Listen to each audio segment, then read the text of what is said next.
నేను మీకు ఒకటే విజ్ఞప్తి చేస్తున్నా, 2047 స్వర్ణాంధ్రప్రదేశ్ విజన్ డాక్యుమెంట్ తయారు చేశాం. నేను 2000లో విజన్ 2020 తయారు చేస్తే ఆ రోజు సమైక్య ఆంధ్రప్రదేశ్ కి చాలా మందికి అర్థం కాలేదు. ఆ రోజు నన్ను విమర్శించారు.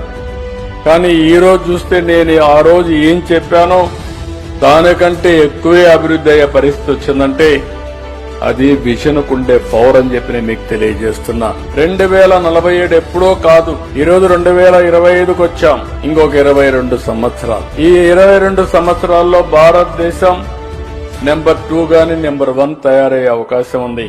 అందులో ఆంధ్రప్రదేశ్ భారతదేశంలో నాకు ఏమాత్రం అనుమానం లేదు. ఇంత మునిపే మన మిత్రులు చెప్పినట్టు మళ్ళా మీరంతా వైకుంఠపాడు ఆడితే తప్ప కంటిన్యూగా కన్సిస్టెంట్ గా గవర్నమెంట్ ఉంటే 2047కి భారతదేశంలో అగ్ర రాష్ట్రానికి చిరునామాగా ఆంధ్రప్రదేశ్ ఉంటుంది. దీంట్లో అనుమానమే లేదు.